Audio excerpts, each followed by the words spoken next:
먼저 도시변화와 용산의 과제입니다. 보시는 것처럼 용산은 우리에게 매우 역사적으로 의미 있는 공간입니다. 일제강점기에는 일본군이 주둔을 했었고요. 그전에는 또 청나라 군대도 주둔을 했었다고 합니다. 그리고 강점기가 지난 다음에는 지금 보시는 것처럼 매우 역사적으로 의미 있는 그런 어떻게 보면 우리의 아픈 역사를 담고 있는 그런 공간이기도 한데, 또 어떻게 보면 그 덕분에 서울의 중심 한가운데 이렇게 활용 가치가 높은 긴 공간이 남아있게 됐다. 그런 게 어떤 의미에서는 역사의 아이러니라고 할 수 있겠습니다. 보시는 것처럼 지리적으로는 서울의 한가운데 위치해 있고, 그리고 전국 어디서든 접근이 편리한 도로망과 철도망이 함께하고 있습니다. 앞으로는 아마 UAE 공중 드론 항공교통의 요충지로도 기능을 하게 돼서 아마 앞에 나중에 설명이 되겠지만 정말 교통의 어떤 결절점 역할을 하게 될 것 같습니다. 또 그런가 하면 한강공원 그리고 용산공원 등 굉장히 자연적으로 또 문화적으로 시민들의 휴식 공간으로 기능해왔던 공간도 역시 가까이 있습니다. 그런 의미에서 잠재력이 매우 높다고 할 수 있겠습니다. 한편 아까 정대라 회장님께서도 잠깐 언급을 해 주셨습니다만, 안타깝게도 지난 10년간 서울의 도시 경쟁력은 매우 떨어진 상태입니다. 특히 그래프를 보시면 경제 수리가 경제의 잠재력이 매우 하락해 있는 모습을 볼 수가 있고요.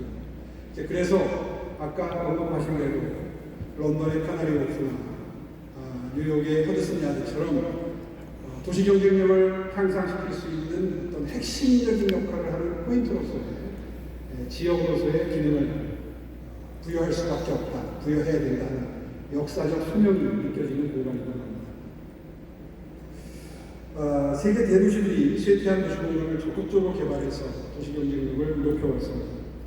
역시 지금 말씀드린 대로 우리도 농산 개발을 통해서 서울의 도시 경쟁력을 높여 나가야 합니다. 또한 기후변화, 기후위기와 팬데믹, 위협의 증가, 또 디지털 전환의 가속화, 글로벌 기술 경쟁의 심화와 같은 글로벌 이슈에 대한 철저한 분석과 배움도 또 필요하다 이렇게 봅니다. 그래서 새 정부가 추진하는 것은 용산 반환시가 단축이 되고 그 덕분에 공원화 속도가 가속화될 수가 있게 됩니다. 그리고 신정부, 출범한 정부가 이 철도를 지하화해서 그 공간을 공원화하겠다는 공약을 했는데, 저 역시 그런 공약을 하고 서울시장에 당선이 됐습니다.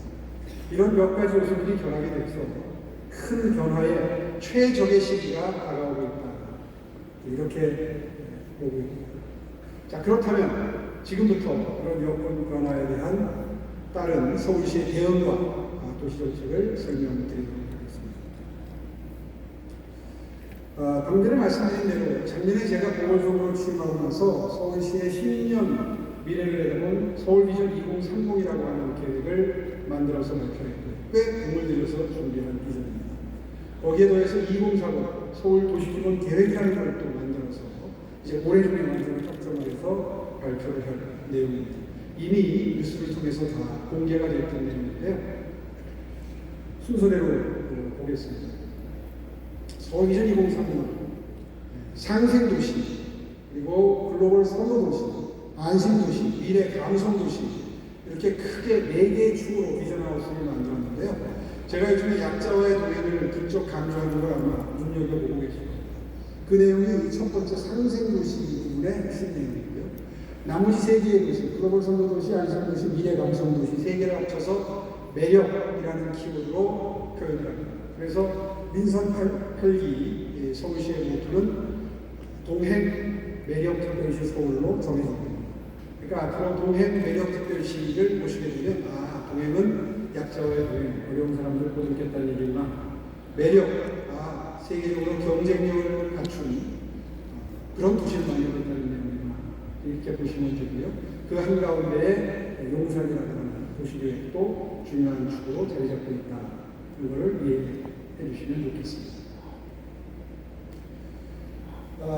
글로벌 경쟁력을 끌어올리는 것은 세계 5대 도시로 진입하는 것을 목표로 삼았습니다. 제가 10년 전에 5년 동안 서울시장으로 근무할 때에 글로벌 탑10 도시를 만들겠다라는 목표를 세우고 거의 이 목표를 달성했었습니다. 제가 퇴임하는 해, 그 이듬해까지 서울의 도시 경쟁력은 글로벌 순위 13위, 12위 언제까지 갔었는데 아까 그래프에서 모습들은 쭉 떨어져서 지금 한 20권 밑으로 내려와야 되는데요. 이제 앞으로 4년 내로 글로벌 탑5 도시를 만들겠다. 몇 가지로 나누어서 금융도시 순위가 제일 많이 떨어져 있어서 그걸 일단 끌어올려야 되는데 일단 스타트는 좋습니다. 올해 이 글로벌 도시 순위를 발표하는 기관이 몇 개 있는데 공히 순위가 올라가기 시작해서 아마 조만간 또다시 한 순위 올라가서 거의 10위권에 육박한 순위가 순식간에 만들어진 걸 보시게 될 겁니다. 사실 국제기관들의 평가는 하고 있는 것도 있지만 어떤 시장이 등장해서 어떤 비전이 세우고 어떤 전략을 모색하기 시작했는가도 영향을 미친다고 보고요.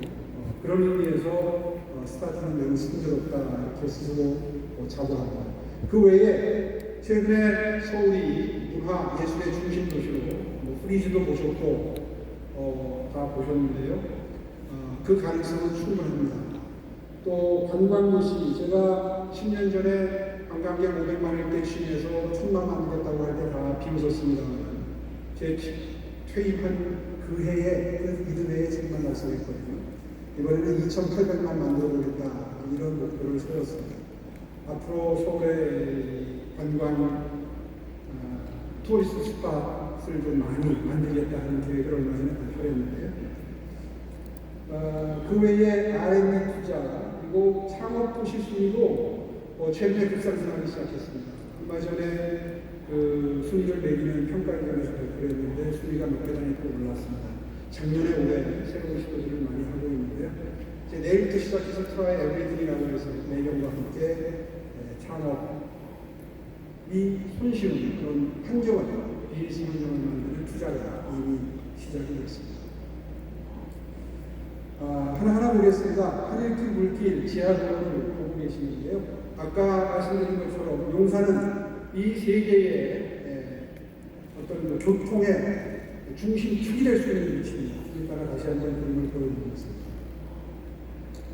그런가 하면 이건 설명이 필요 없겠습니다. 기후변화와 관련된 내용인데요. 그림만 보아도 아마 어떻게 하겠다는 것이 이해가 가시리라고 생각합니다. 2040 도시 기본계획의 핵심은 4인조 나의 서울, 그리고 세계 속의 모두의 서울이라고 정했고요. 도시경쟁력을 끌어올리는데 각종 도시계획적인 수단이 도움이 됩니다. 예를 들면 이런 겁니다. 30분, 걸어서 30분 거리 내에 직주 혼합, 옛날에 직주 근접이라고 그러는데요. 섞어서 짓죠. 거기다가 여가, 문화, 기능까지를 함께 집어넣어서 서울이라는 도시가 멀리 이동하지 않고도 30분 보행거리 내에서 모든 게 해결이 되는 그런 도시를 만들겠다는 거고요. 그 대표적인 공간이 아마 구도심으로는 세운지구를 비롯한 종로청 예천일 때가 될 거고요. 그리고 강남이 될 거고 용산이 될 겁니다. 자, 이제 드디어 용산 얘기가 나오기 시작하는데요. 용산은 처음에 서울시가 좀 투자를 해서 마중물 역할을 하는 투자를 통해서 일단 시작을 할 거고요. 인프라를 기본적으로 구축하고 난 다음에는 철도 부지의 가치를 이용해서 민간 자원이 들어와서 부가가치를 창출할 수 있는 그런 순서로 개발 계획을 세웠습니다. 자, 그럼 지금부터 용산의 미래 비전이 실현 전략에 대해서 설명을 드리겠습니다. 지금까지는 서울의 도시, 광화문, 청계천이 중심이고 강남이 중심이었다면 이제 용산이 서울의 중심으로, 명실공히 서울의 중심으로 들어가게 될 겁니다. 마침 지리적으로 여의도와 노들섬과 매우 근접해 있습니다. 그래서 용산을 실리콘밸리나 판교와 같은 개발자들의 천국, 테크 기업들의 천국, 콘텐츠 면에서 보면 그런 공간으로 만들면서 여의도의 금융기능과 노들섬 앞으로 만들어질 사실 10년 전에 여기에 오페라하우스를 계획을 했었는데 이제는 불가능해졌습니다. 그냥 비용만 모아서도 가능했을 텐데 전임시장께서 여기다가 몇 개의 콘센트 막사처럼 생긴 건물을 몇 개 지원해 줬습니다. 한 3년 전에 만들어져서 허물기도 힘들고요. 이제 그래서 이걸 어떻게 최대한 활용해서 예술성, 그러니까 아트 아일랜드를 만들어서 여의도의 금융기능, 그다음에 노들섬의 문화예술 중심 기능, 용산의 비즈니스 중심 기능, 이 세 개가 서로 시너지 효과를 낼 수 있도록 만들겠다는 게 서울시의 계획이고요. 좀 지켜보시면 여의도는 아시다시피 이미 금융 중심지로서 기능을 하고 있는데 최근 들어서 조금 조심스럽습니다.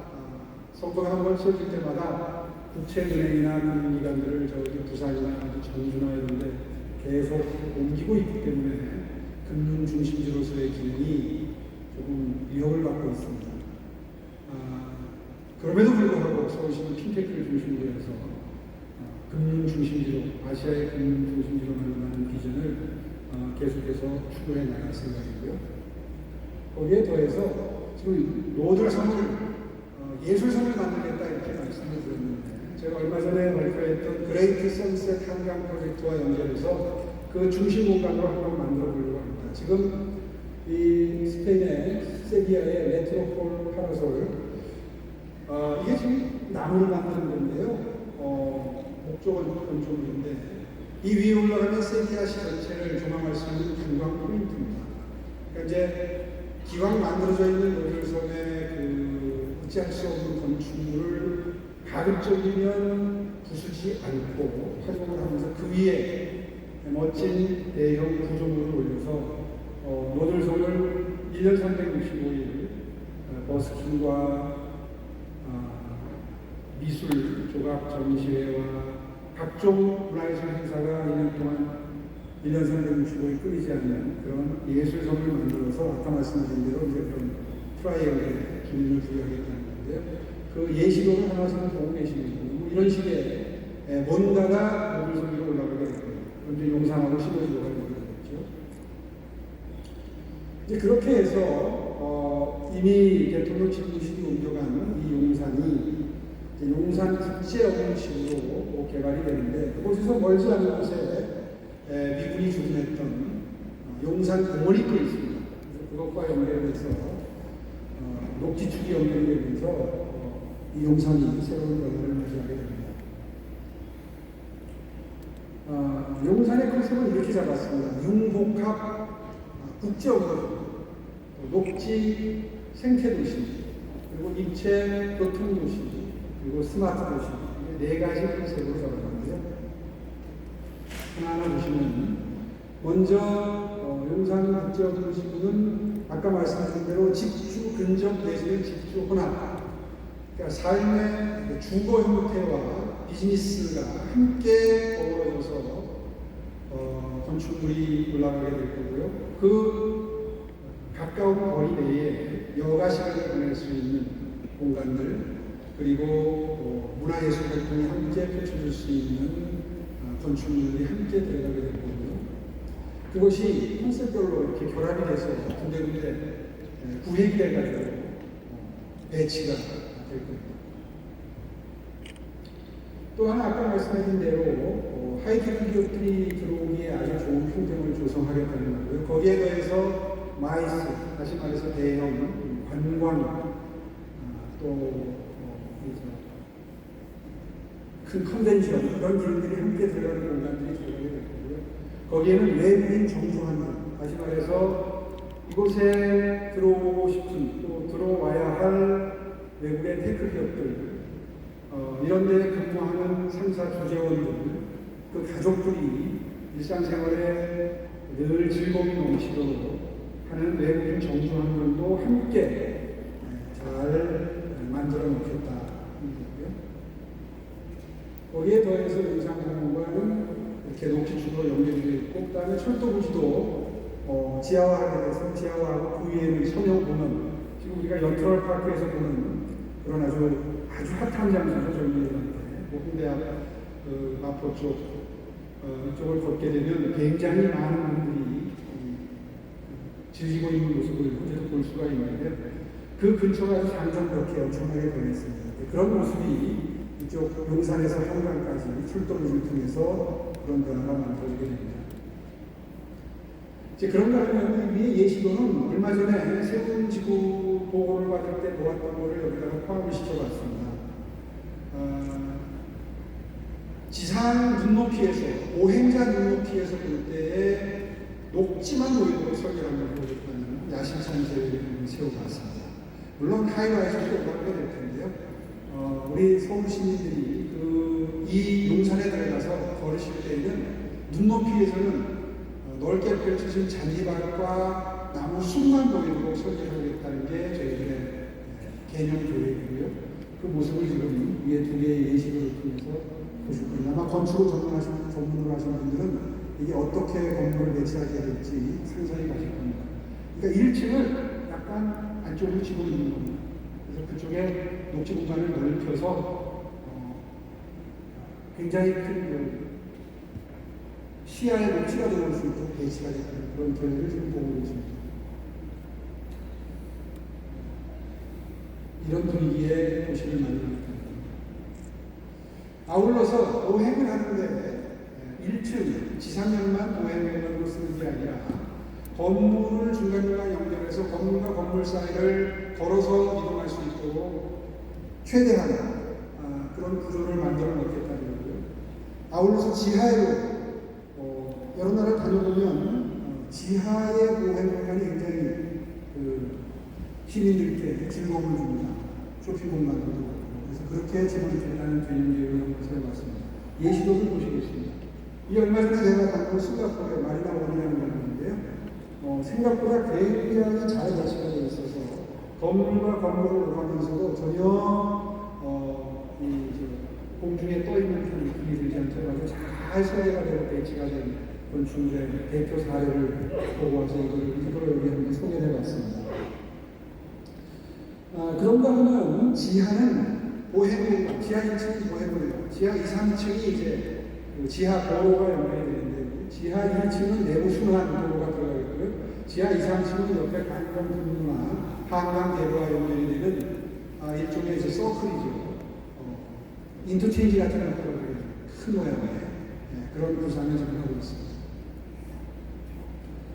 그런가 하면 이제 여기에 UAE까지 더해져서 지금도 단면도를 예시도를 지금 보고 계시는 거예요. 지금 저기 강남의 코엑스 앞에 이와 비슷한 변화가 지금 만들어지고 있죠. 그 컨셉이 용산에도 그대로 구현이 되겠습니다. 그렇게 해서 도로, 철도, 항공편을 이용해서 용산이, 영실군이 서울의 교통의 중심 공간이 될 수 있도록 설계가 될 예정입니다. 자, 그런가 하면 스마트 시티 개념이 빠질 수가 없죠. 잘 아시겠지만 지능형 교통 시스템 ITS를 중심으로 해서 이 지금 6회공 모두 다 활용하는 이 도로 시스템이 인공지능으로 연결이 되어서 이제 기왕 10년 전에 했으면 이런 게 좀 쉽지 않았을 텐데, 기왕 늦은 거 최첨단 스마트 시스템을 집어넣어서 한번 교통에 관한 자율주행을 비롯해서 UAE까지 전부 구현이 되는 그런 스마트 시티를 만들어 보겠다는 겁니다. 자, 그 게임을 이렇게 단면도를 그려봤습니다. 한 장에 담아봤는데 쉽게 이해하실 수 있습니다. 자, 이게 마지막 슬라이드입니다. 지금 서울의 꿈, 서울의 비전, 그리고 용산을 중심으로 한 서울의 전략을 설명을 드렸는데요. 우리에게 남은 마지막 보물 창고, 용산. 용산 미군기지를 용산 국제도시구로 만들고 또 미군이 주둔하던 공원용지를 그 옆에 함께 서울시민의 사랑받는 공간, 녹지 공간으로 만들어서 이 두 공간을 중심으로 여의도 고돌선까지를 잇는 저의 꿈을 조금 구체화해봤습니다. 많은 관심 가지고 도와주시기 바랍니다. 감사합니다.